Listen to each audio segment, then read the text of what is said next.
So good evening, everybody, and a very warm welcome to the Kiran Nadar Museum of Arts. Seeing us all today on the stage inside a museum, you all must be wondering what this diverse group of people are doing sitting in a museum and talking about what. And that's exactly what this panel discussion is about today, is how to open up museum spaces and what it means to give access and to make museums an inclusive space. So I'm going to ask my panelists to introduce themselves now, starting Rehan, will you? My name is Raihan, and I'm a visual artist. I work with installations, immersive experiences, and photography. I also am part of a artist collective called You Cannot Miss This. Nandini, I am a journalist. I am the editor of a brand new, basically, digital brand called Word. I was the editor for Cosmo, for Harper's Bazaar, for Brights Today, and I love conversations, stories, and I love to know what people think and where that will change all of us in our lives. Hello everyone, very happy to be here. My name is Amandine. I'm French. I work at the French Embassy here in Delhi and I'm in charge of culture. So I would like maybe today to bring also my point of view, having this double experience of being in India for 1 year and also visiting a lot of museums in Europe. Hi, my name is Dhruv Sangari. I'm also known as Bilal Chishti. I straddle worlds between music, culture, academia, art, and and of course spirituality, and try and explore the intersectionalities of them all. Currently, I'm running a small music foundation known as Nad Vistar, and it's just been a great fun journey. And apart from that, of course, I'm a full-time performing musician. So what can I say? Music is life. Good afternoon, everyone. I'm Aditi Jaitley. I'm the senior curator for performing arts here at the Museum of Kiran Nadar Museum of Art. We are the newest entrant here in the museum as the museum grows from the visual arts into the performing arts arena as well. And I'm very happy to be here with all these lovely people. And let me introduce myself also. My name is Yasmin Kidwai. I'm a documentary filmmaker. I've worked in government as a people's representative. And now I work with art and culture groups across India. And here I'm representing an organization called the Culture Plus Foundation, which is a group of artists, filmmakers, designers, and who want to make culture more accessible and to facilitate communities and collaborations to come together to better the art space by making it more inclusive. So I'm going to start with Rehan. You're clearly a Gen Z person, and as we were talking, a lot of curious interest, as much as probably museums are to all of us. But on a more serious note, what will it take to get Gen Z into a museum today? I think we were talking about this before we started as well. It's got a lot to do with opening up not just the space, but also the kind of the feeling around art shows and art museums and keeping it a little more relaxed. I think a lot of the times, not just with young people, anyone who's not into art, they sometimes feel a little intimidated when they think of an art show, when they think of going for an art show. And also to try and cut through the noise, to try and bring people together who have differing interests. For example, not just art. So whenever we are doing shows, we try and incorporate fashion, music, because it's a similar field, but also, we try and bring that audience in and connect these 3, 4 fields together. Museums do have that, they give a sense of being relics of the past and being upholders and custodians of our history. And one does feel a little intimidated perhaps because it still seems like a private space, though it is not a private space. You kind of feel that little barrier to entry. Aditi, what do you feel that, with museums opening up to performing arts, does that open the door, and is that an easier way for people? Because performing arts are more, kind of more accessible, and people relate. Not that art is not relatable, but art can be, like Rehan said, a little intimidating, and the space that art is preserved in can be a little intimidating. Does performing, in making it more inclusive and getting performing arts, is that an easier way to get audiences in? Yes, I think I believe it is. The performing arts always do have that attractive quality. Everyone likes music and dance, and connects with it at some level. So of course that is something that easily appeals. And now that you have a situation where there are a lot of collaborations and crossovers between visual artists and performing artists, people responding to artworks, or artists responding to film, poetry, that kind of thing. That kind of collaboration and connectedness, I think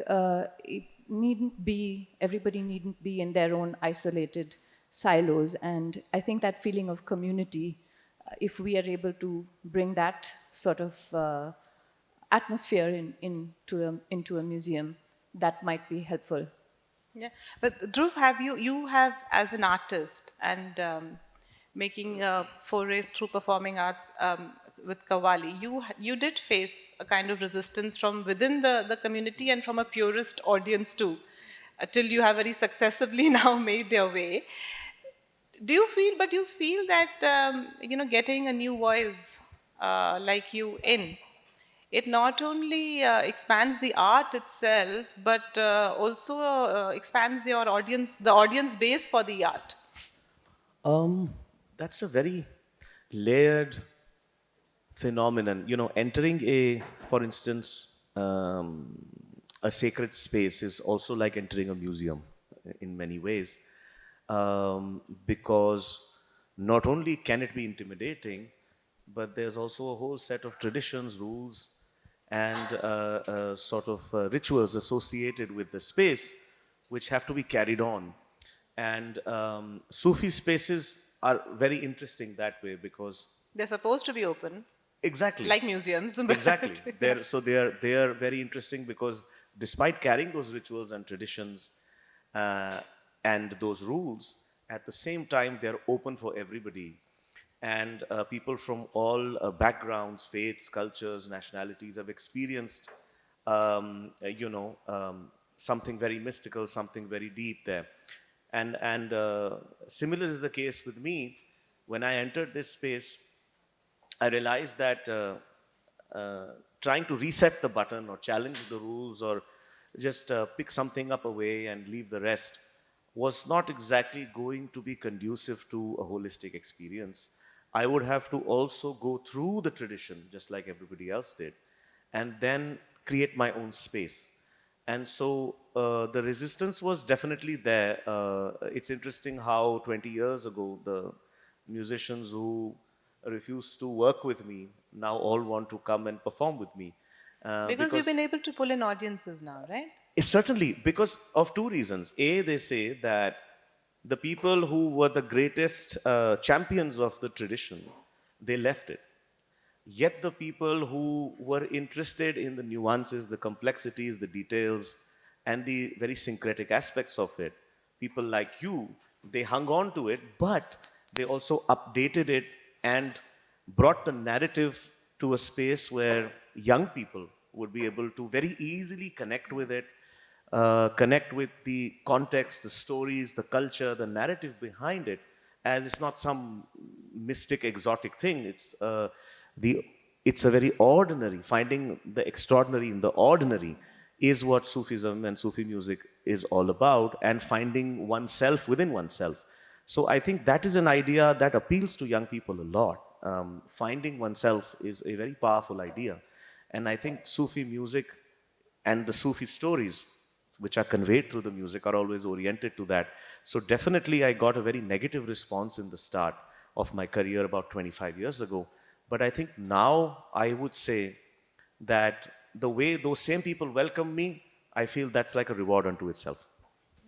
Amandine, I wanted to come to you now. Like, you're from France, and Paris is often described by many artists as the, where the soul is there for the art. What can how can India and Indian audiences benefit from the way Paris museums have opened up? And, we were talking earlier that Paris, in fact, has the problem of one too many, and you still manage to pull in audiences. So first of all, I would like to be modest because I'm not here to tell what France has to teach to India in terms of museum. But of course, what I was saying is that you have to have in mind that the museum scene in Paris is competitive. You have many cultural programming, so how would you attract your audience and how would you attract the young audience, which many museums wants to have? I think to be maybe very pragmatical, we are in a generation where the phenomenon of the event, making things an event, is very important. That's also why I think the performing arts have started to come within the museum space. So, for example, we are welcoming this French dance company in 10 days, company Cafig with the show Pixel. They are coming to Delhi. 10 days ago, they were performing in Orsay Museum, in the whole main space of the Orsay Museum, to make a link with the future Olympic Games opening in Paris this summer. So it's very interesting, and I think it's how you make events, because people, they want more. They also consume culture very fast. I'm a consumer of culture. I've been going to museums since I'm I would say more a teenager or even a student mostly. And so there is the thing where you need to be at a space where you feel it's a bit unique. And the museum sometimes, I would say in Paris, here it's different, but they have been showcasing the same collection for years. So how do you activate that in a way that make it a bit new for the audience? I think it's a lot about that in Paris, because we've been having museums like Louvre, Orsay, the collections are stunning, but they've been the same for years. So it's how do you throw a new light on that? So how do you create also new collaborations? And what you said was really true. I feel today in the visual arts sector, but also in the performing arts sector, the artists are really looking at each other in a very deep way, and they are taking inspiration from each other. Sometimes it's completely blurred. I would say I work with a lot of artists. I can't say today if they are in visual art or performing. So they totally have their space, and they are legitimate also, I feel, in the museum. You know, museums are also, and you can see that at KNMA today, there are spaces for performing arts. I mean, performance is part also of visual arts. You have the work of Nikhil Chopra in the first room just there. Nikhil is a performer. So you have, I think there is also a deep story about this. Like, it's not just bringing something that has been out of the museum, it's also recreating something that was already linked. If you think about the story, the philosophy, that the arts were connected a long time ago, and when we created that very solid museum about collections, about, you know, like just showcasing and preserving, I think we cut a bit. A lot of people we cut a bit that initial relationship within the different forms of arts. Yeah, I think the walls, the museum is defined by walls, and I think that is what. Nandini, can I ask you? You've had your pulse on the market for like 2 decades now, am I right? So tell me, how can museums become cool? How can they appeal to Gen Z? You know, I mean, besides social media, you know, what can is user-generated content? What do they need to do to kind of make it more accessible and friendly in nature to all?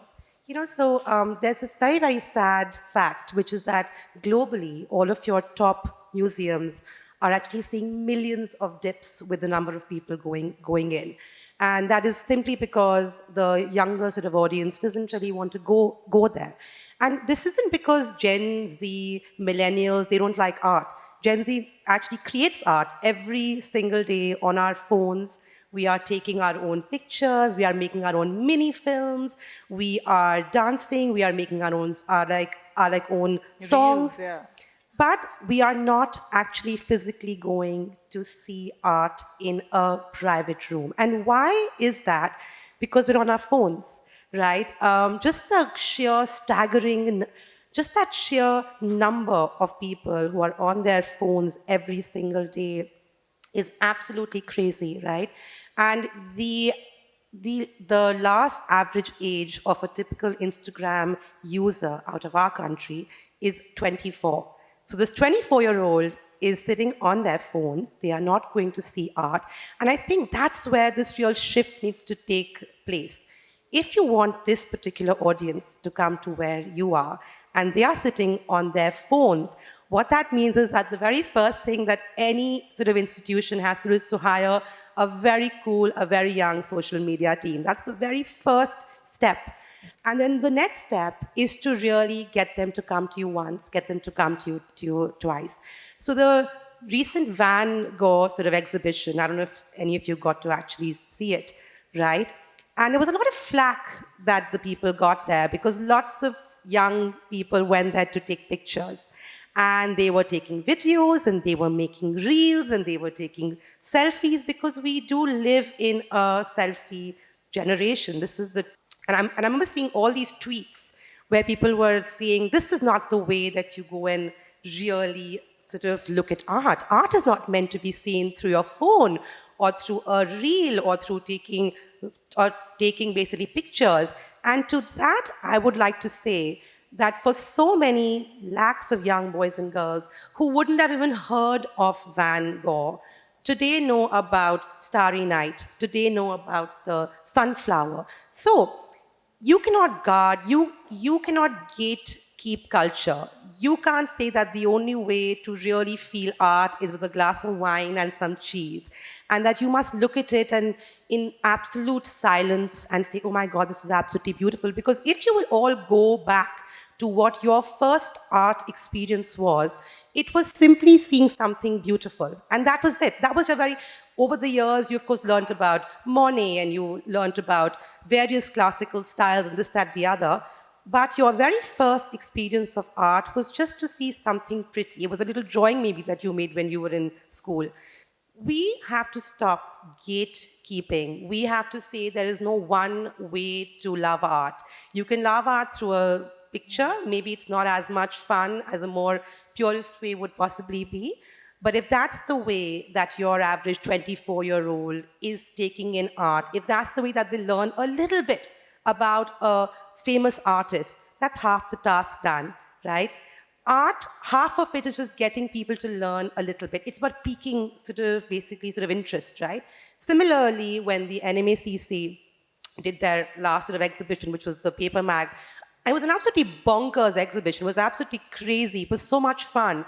And I was there and I saw these little children coming with their young parents and they were looking at all these crazy photos. Even the KNMA, when they do their beautiful Halloween party, or I just saw outside that they have a little children's craft workshop happening. This is what we need to do. We cannot say there's only one way to look at art. And the other point, Yasmin, that you talked about bringing people in, asking them to actually basically create art for you or to be a part of the artistic process. So I think it was State in basically London, which did an 1840s GIF party. So they called people and said, okay, why don't you make crazy, funny, hilarious GIFs using 1840s art, right? And they got thousands of people making extremely funny GIFs out of it. Similarly, the Museum of the Chinese in the basically US, it asked random people to say, tell us what form of basically Chinese racism have you all faced? Send us pictures, stories, tell us what has happened to you. So just like just any opens it up. closed door Yeah. industry, fashion, Yeah. art, you have to, I think, look at it like that Yeah. and not say that let's be chic and let's be a little bit unapproachable. Purist. And that's the only way that we can get people in. And Rehan, we were talking about this earlier. And then you were saying, as a young artist, how difficult it is to navigate the place and enter, especially because the doors are not open and you kind of feel intimidated. Which is, I mean, I'm not an artist, but even going into a space, sometimes I would feel like, am I an outsider? Would I understand the art as it's supposed to be understood? And how was the experience as an artist for you? So it's difficult because for me, I'm an independent artist, so I don't work with a gallery. So exactly what Nandini's just explained about, and what we're talking about, how the difficulty in bringing people in. You've got to contend with that as well as make the art that appeals to a larger audience. But more on what we were talking about earlier, I think just the whole idea of making art inclusive and making the art space inclusive for someone who's younger. Once you do that, it's easier for Gen Z to create art for a Gen Z audience, and Gen Z will be the ones who'll understand most aptly how to bring in an audience For them, that is yeah, for for which their own understands their, generation. yeah. Exactly. And when every generation has to learn to speak for itself and has to speak for itself. I mean, you were talking earlier that how art has evolved, and earlier it was all confined to religious spaces. That's where art was, where the performing arts or the visual arts, and then you had the patrons became the maharajas who were, the artist was dependent on them. Therein it became the private patrons as they came in. And now, Nandini, would you agree it's the audience? It is totally. It is the audience. The audience is now I mean, the artist has to completely depend on the audience, and similarly, so you have to get that audience in. The audience is king. So so what do what else can you do to relate to that? What would you say? What would be the the best way to get more people connected? It has to be a balance. Like I'm speaking from an artist perspective, it has to be a balance. Like Yeah, we already heard the Gen Z perspective. Now you speak from the artist perspective. so, it has to be a balance because for me, I'm thinking about okay, what can I make that's going to get people to come and see the show, but that can't be the leading idea behind my art. It has to also appeal to me. This is something that I relate to. This is something that I want to say. Um, so I think you have to strike the right balance. Also, I agree, like, how art is very subjective. Like you were talking about the Van Gogh experience. And you have to understand that people will interpret the art that you make in their own way. And so that's when I came to the answer when I started off as a photographer, but I came to the answer that the balance of this exact thing, getting in an audience and also making stuff that I feel speaks to what I want to say, was creating installations and creating immersive experiences. They have the effect of, oh, this is cool. Like in my last show, we had done a room that was completely upside down. Right? It might look from the outside, might be like, oh, that looks like a gimmick. But the idea was to make people ask questions, like why is the room upside down? But it also then works as in, oh, people are coming and taking selfies, people are taking photos and then editing them so that it looks like they're hanging from the ceiling. So I think once if you can strike that balance between appealing to the social media audience, but also staying true to the art that you're making, I think that is an effective way of getting in an audience. And in France, I mean, again, now you'll say you're being very modest and you're talking about the country as a whole, but there has been a lot of taking in of different culture, the immigrant culture, the hip hop culture, that has got represented in your art. And how can we kind of learn from it? Because India, the term diverse voices has many meanings. We have just reopened in Paris the Museum of Immigration, which is a very important museum, but a society museum telling also a story. So that's why I think it's very interesting what we've been saying, but I still believe museums are a place to learn. They are not just a place to experience and to have fun, and they've been south in the first place like that. There were places where people would go and train themselves on the painting, and still today, many scholars, many people, they would school kids, they would go because that's also a way to learn things about your society, your history. And that's where I'm coming to and link to your question. You have to understand your history through museums and complex history with the different migration. That's why I think, I know you have like also a partition museum in India, you have many of these spaces. They don't exist outside of the museum. I think like if you need to learn about that specific history linked to where you are coming from, what are the other part of the society you're living in, you'll find it in a museum today. You don't find it elsewhere because We know the media also, it's always, you'll have one part of the story. I think the museum, they can still offer you this global approach at least, and something visual and something authentic, which is difficult to get today because we have many fake news, many informations going on. So I think this scientific aspect of the museum Which should is be very, yeah. highlighted when you talk about society. And one other thing that I would like to raise to react on how to attract the new generation also to art, it's also by taking art out of the museum. Yes. I'm very sensitive to that, and since I arrived in India, you know, I've been loving places like Lodi, where you can see the work made by Start within the public space. But I think there is still a huge margin in India on how to invest public space differently and put art in public space. I come from a country and Europe where this is the last thing people want to see. They want to go in some places completely unexpected, which used to be a parking, which used to be an office, which used to be an apartment, and there is an exhibition, there is a performance, there is something. Heritage places. I think this mix is also very interesting when you talk about the different ways of attracting people. Yeah, and you know, talking of taking art out, KNMA has been doing that and very actively, which is you know, something very it's great because you come out from closed doors and they're participating, and you know, when you do that, when you're curating, now there is a show coming up at Sundar Nursery. And do you find that when you take art, when you take through performing arts, you get, you know, an interest, an audience which is more interested, and it draws them to the museum also? Yes, absolutely. That has been the idea behind having the performances at Sundar Nursery, where we have had a few, as well as the Lodi Art Festival, Street Art Festival, which we had last March. The thing is that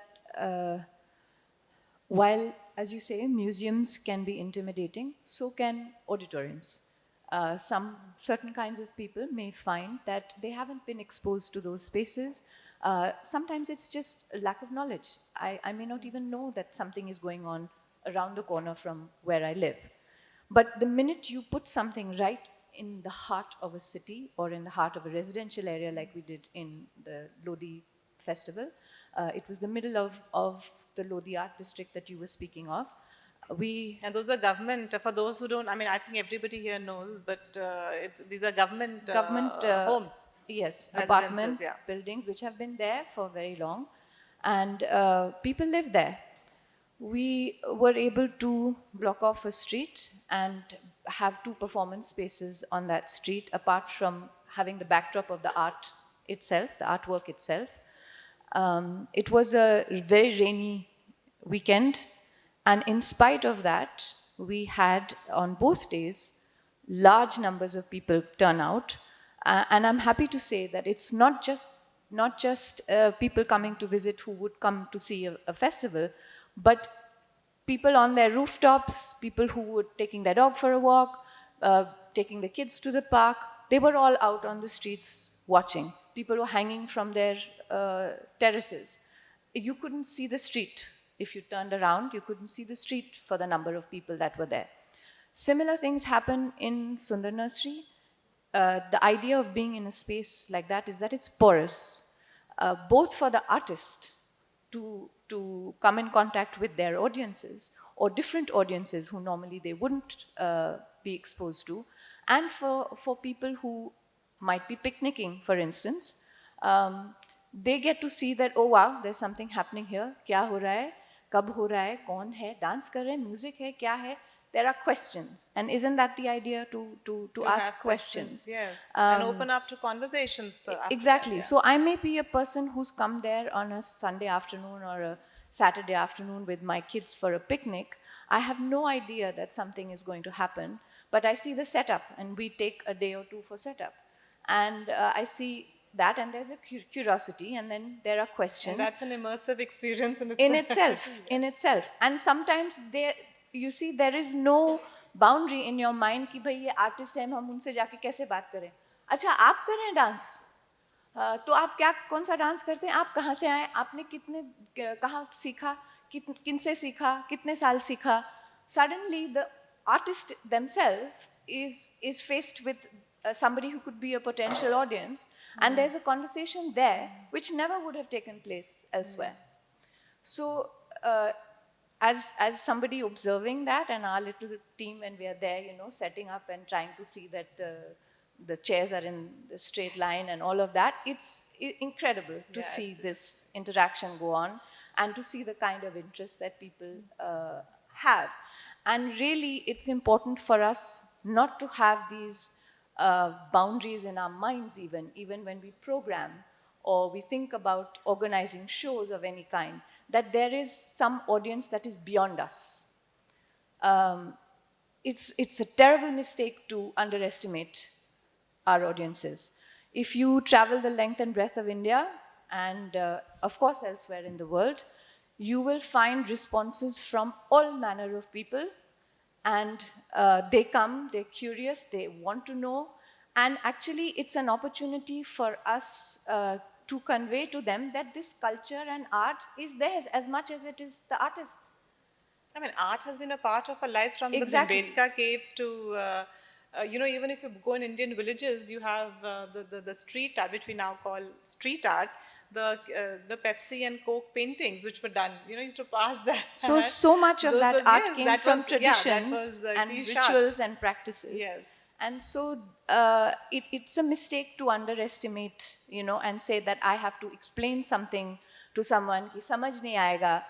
I think as programmers, as curators, as artists, as makers of art, as producers of art of any kind, we must stay away from that kind of thinking. And also stay away, if I might add, when you talk about how to view art, also stay away from a nomenclature of labels of traditional and contemporary and classical and something that is heritage and hallowed and somehow something that is new is not. The hallowed, I think, is what bothers youngsters. Yeah, so- while it's important to preserve, I think the hallowed does kind of, make you a little.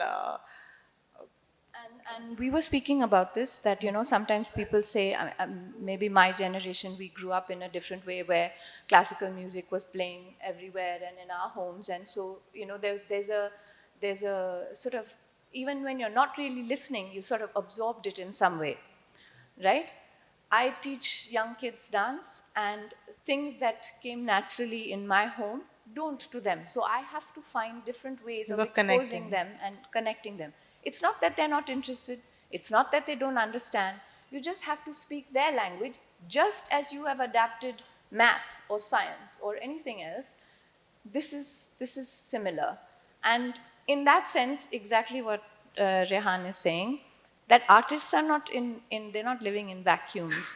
They are very much people of the time. They are sensitive human beings who respond to their surroundings. And they will be sensitive to Gen Z or their interests or their viewpoints or their perspectives, and they will respond to those. I wanted to come to you, Nandini, to what Aditi was saying is that, what are the advantages to be gained from speaking in their language? Or, I mean, if I put it another way, what is the disadvantage of completely remaining, maintaining this hallowed and purist attitude, and what is the disadvantage to? So, I will just tell you a sort of little bit about when I was a little girl, and my mom used to fool us on every weekend and say, "Oh, come, we're all going to go out." And we used to get dressed up. And guess where we used to go? To the National Museum, which was horrible for a 7-year-old child. And she'd say, "Oh, look at all this lovely textile." And we used to weep and cry, and then we used to be taken up for a little sort of candy or like a sort of ice cream to like kind of calm us down. And then on the next weekend, again we were fooled.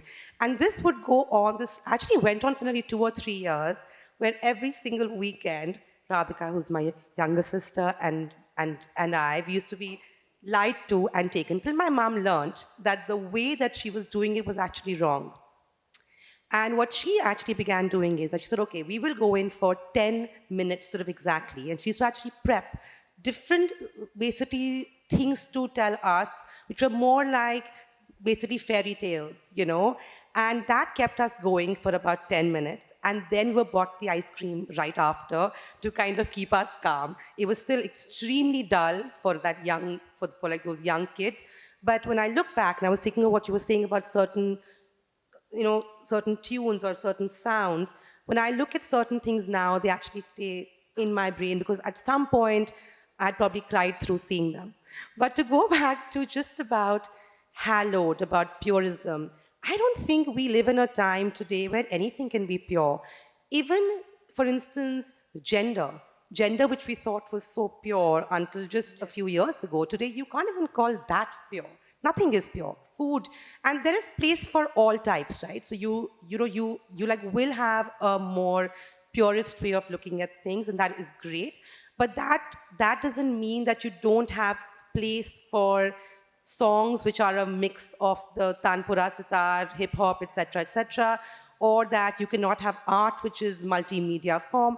And it goes back once again to actually sort of arrogance, according to me, which is that you think there's just one way of doing things. If we had never changed from a classical point of view, today we'd only have that one form with us. We would not have reached this point where you've got modern art, contemporary art, various kinds of Art art. has to reflect every generation. Exactly. Has its, yeah. But in most cases, so for instance, pictures, right? A purist photographer will never edit their pictures because that is breaking the rules. Whoever set those rules. The rule is that your basically sort of exposure has to be a certain type, and therefore your pictures have to not be sort of edited. Today, we all edit pictures on our own phones, right? All of us edit pictures. We don't think that's not pure, right? So it's a dicey situation. Where does AI art sit? Where does digital art sit? Where does basically traditional art sit? Where does company art sit, which is a combination of basically old traditional miniature school art coupled with what British brought in as a more contemporary or a more modern art form. There are various ways to look at it, but since we are talking about bringing in younger people and talking about how Gen Z, who is here to break rules, I mean, we are talking about various different findings that like say that the one thing Gen Z doesn't want is to be told what to do, or this is the only way that you can do it. So if you're talking, if this is the kind of audience that you want to welcome, and this is the kind of audience that doesn't want to be told there's just one little way to do things, then to be stuck that there's just one way to make food, or just one way to listen to music, or watercolors cannot use white paint, which is a classic purist form that you cannot use white paint within watercolor art work. I think we have to be a bit flexible in the way that we look at many things to kind of welcome them in. I want to open, since you're talking about accessibility and inclusivity, I want to open the discussion to the audience. And I wanted to ask, how, you're of course free to welcome to ask the panelists any questions if you'd like, but also I wanted to ask, how can museums increase the access to the museum space for both the artist and for the audience? I know there are some artists in the audience too, so how can museums increase access for both the artist and for the audience? We have some mics here which we can pass around. If anybody would like to contribute to the discussion in any way. Hi. I'm a regular museum and art gallery visitor, and I have noticed a few things which I think does not make for a great experience. So one example I'll give is National Gallery of Modern Art. Till 2 months back, had a policy which was that you can visit the gallery, take pictures, but not your own picture in front of the work, but you can take pictures and videos. Somebody, in one stroke, what you have done is, so many people visit NGMA, they are coming from outside Delhi, and they can talk about artists, the work, the experience. You are denying all of that, and you are denying yourself the opportunity of reaching out to a larger audience. So that was first point I was making, that don't know how to answer questions about the works on display. They don't even know if there's a policy about taking pictures. Sometimes they'll tell you can't take pictures. Sometimes you can take pictures. So that is the second area of concern I have. So. Yeah, it's I think not to speak on behalf of the government, but perhaps they made those rules in British times and just kind of stuck there. But it's true. If they're actually the reach of the National Museum would be so much more if just more people knew. If you're coming to Delhi for even tourists coming, visitors coming, that this is, heritage is gaining so much, heritage walks of all forms are now gaining so much popularity because via Instagram and, via social media, they've been able to reach so many more people. To also just add one more quick point here, Yasmin, since we're talking about children and this and that, I think schools and the way that we teach art within schools has to also change. So within schools, you are taught fine art, which means that if you can't draw like me and I cannot draw, that class becomes extremely boring or a bit of a useless class.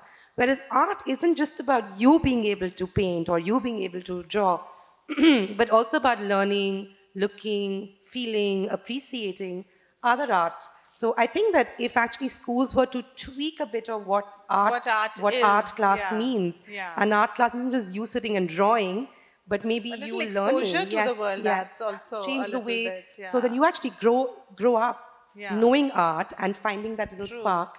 But, a little credit to KNMA. I'm really happy to see the workshops and the work that they're doing with children.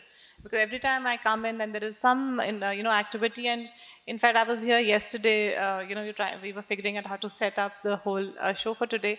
And there were so many school students who were coming in and taking in the experiences, and it didn't seem like the kind of experiences we had as the children going to the National Gallery. In fact, I remember I used to also take my children and then take them to this little toy shop in Khan Market and do a little deep all coffee, but at least go to the museum for a bit of, I think they were also as tortured.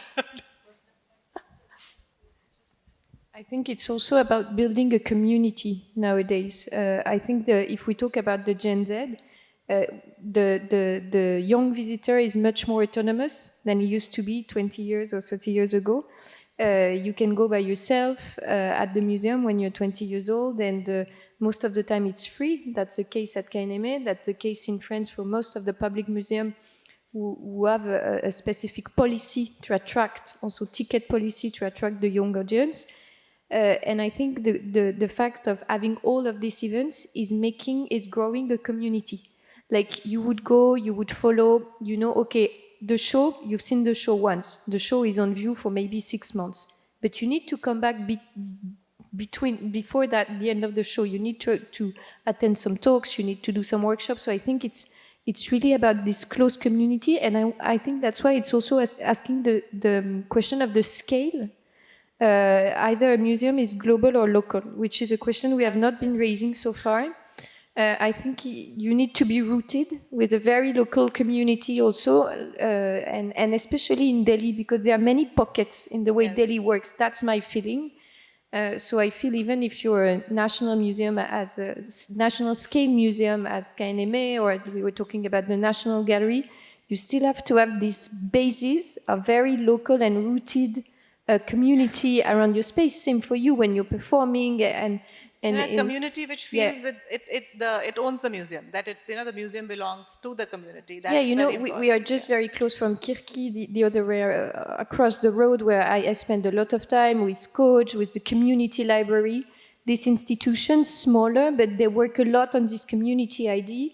And I think it's a balance between national audience, people who would like to take photo to bring them to their own place after and but also local audience, very important. So would anybody like to add anything? Rehan, you want to add anything to this? So, as you were saying, to be part of that community, I think there's an aspect of representation that when people feel represented, whatever generation they are, gender, age, whatever the various categories are, when you feel represented in some way, then immediately there's a connect. So again, performing arts comes into that, and I think that when you talk about community libraries and all that's what happened. You do have to also be involved in the community as a whole, the artistic community as a whole. So everybody has their voice, and that's how they feel connected. They have something that makes them believe that it's theirs, that they are not outside of it. They are contributing in some way to it, to the museum and the space itself, but also to the larger community of artists, of the audience. So talking about things that attract young people, yeah, representation is very much and part you know, of that. like we were talking earlier that when we speak of inclusivity, inclusivity means many different things. In the in the Indian context, even in terms of representation, it means many things. And we were talking about that earlier. That what does inclusivity mean, and how do you feel? Why don't you talk about that? So basically, for me, specifically in art and creative fields, rather than inclusivity, I think instead of trying to get people included into the scene, so to say, where we're discussing, how do you reach out to this audience or that audience, we've got to restructure it a little bit. I think what Nandini said is absolutely spot on, that we have to kind of internally, from people who already work in the scene, whether it's a museum, artists, galleries, we have to realize that there are actually no rules, right? So I mean, there is no one way to view art, there's no one way to make art. um, and once we consciously try and recognize that, I think the factors that intimidate a viewer coming from the outside, I think those will decrease. And the less we are wedded to these made up rules, I think the better it will be, the more inclusive it will be. Thank you. Anybody else wants to? Okay. Will somebody go down there? Yeah, first, thank you for an interesting conversation and lots of important points made. I just want to maybe raise a couple of provocative points. So one is, I personally don't align with this thought of there not being a halo or there not being any rules and everything goes. I'm just trying to say that like any other sphere of life, I think there is a pyramid. So you'll have greats on top or experts on top. I think that you've raised a very important set of points here.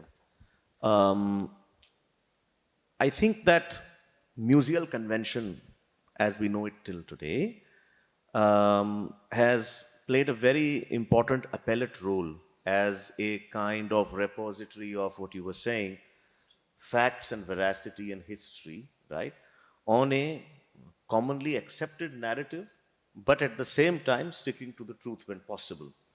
So one thing is for sure, whether it's Gen Z, X, Y, Z, you can't have just spaces merely to please one set of people, right? If one set of people feel a certain way about themselves, then that cannot be the premise for building a space. Itna to तय है. Secondly, I think I work with a lot of rural communities and with UNESCO in West Bengal, Rajasthan, and it is very interesting. आपने एक बड़ी ज़रूरी बात कही. You said that there is this halo of sacredness around classical arts. More than one people, and I agree with that. And this halo of sacredness has to be taken off and put in a museum, because when you go and discover the actual roots of classical music, they all lie in folk music.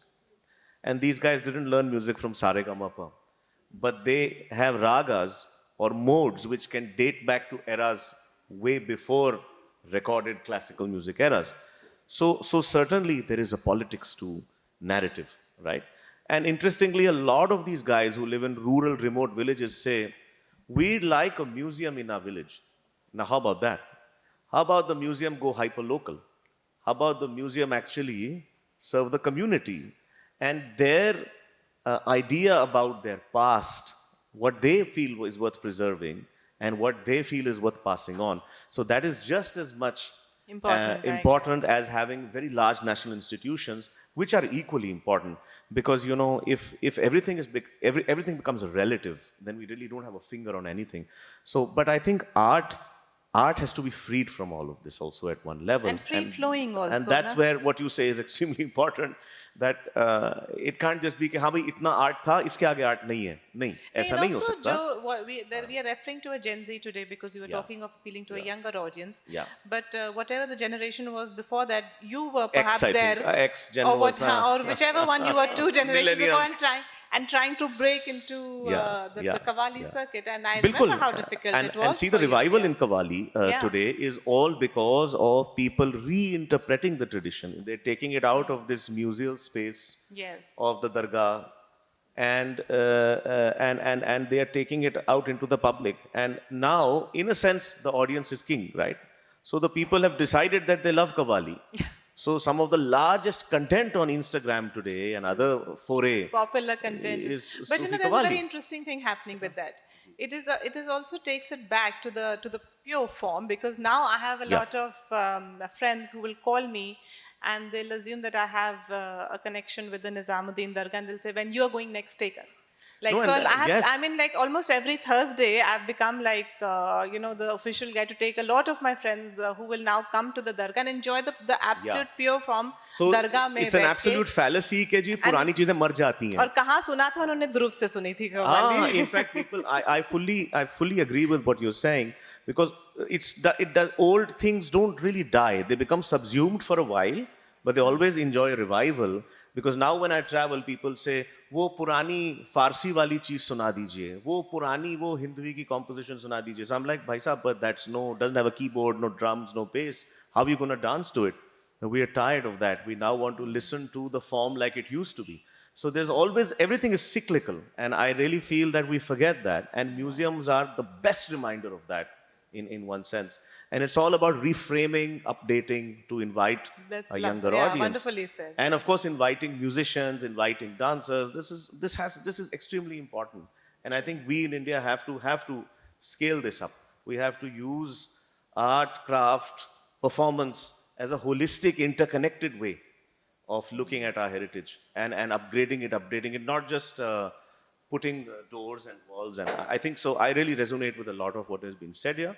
And, we'll take back some lessons for my own foundation as well. Thank you, Dhruv. Aditi wanted to say something. No, I was just adding to what you were saying about music. In dance too, it came, as you said, rightly, from temples and courts. And if you just think about that physical space, and you think about what you can do inside a temple, and inside a temple there's a sanctum sanctorum, and you go around, the dance itself was an offering. Yeah. It was like you sang a bhajan, or you placed a flower, or we put mithai or a chadar or whatever. It's an offering. It was an offering. And so you had only that much space to move around. So for instance, in many of the South Indian styles, there were 4 or 5 steps. And look at the plethora of vocabulary that exists today. So I'm sure in music, when you say that things have developed and grown, the beauty of it is, I feel, that the old is there as well as the new. Sometimes the old is presented by a new artist. Sometimes an old artist decides to do something new. That's why I'm talking about these boundaries, that jo purana or naya or wo sab. There's a fluidity in art, right? So and you talk about politics, I've heard ever so many dancers say, I'm doing this dance style from 2000 years old or 600 years old. What we are doing today is not what was happening then. It cannot be that it's static. It was never meant to be static. True. Art is not static. Artists are not static. They are mobile. They absorb things at every minute and every second of their lives as they experience language and travel and books and other communities and all kinds of things. Yeah. I'm sure. Our ancestors were stuck up about this. Exactly. So why are we? No, we need to open up a little bit. So I was only wanting to say that just as you say in music, there's a whole lot of politics as well here in many other things. And so everything. Why not we question these things even as an audience? Be question and then be open to receiving the answers also. We can go on chatting, and why don't we do it over some coffee, and there's also some ice cream, because we were looking at a younger audience. So let's continue this. You want to ask something? Okay. But don't go away, all of you. We'll have some coffee together. Good evening, everyone. So I don't have to ask anything, but wanted to add on about inclusivity. I have seen that this inclusivity things come with a lot of sympathy-driven aspect. when it comes to about people with disability, like we have sign language interpreters, or we have, say, braille translation of curatorial notes. So I personally feel we have to be very careful when we talk about inclusivity, that okay, let's do something for people who are away from art, or say marginalized, or say rural. So what we all can do when we talk about including everyone, that is a question, because it's like art is already there. It's intricately embedded everywhere. I come from a medical background. It was new for me to be in art world. But now once you enter, there is no going back. And art is already there. When we do teaching, when we are teaching medical students, there are very expensive mannequins, or say, I'm sorry, very expensive models. So we create something which is intuitively created on the spot. So art is already there. The question is how we are making people conscious about that already present art in their day-to-day life. And I'm very glad to have this conversation here, have this sort of talk, and it's definitely bringing public in, for example, me. Thank you so much. No, thank you. No, I agree. You know what she's saying about inclusivity. It's like how I have a problem with the Women's Day being celebrated. Like, you know, the inclusion, that's another debate, another conversation for another time. But thank you so much. We'll head that way for the coffee and ice cream. Thank you.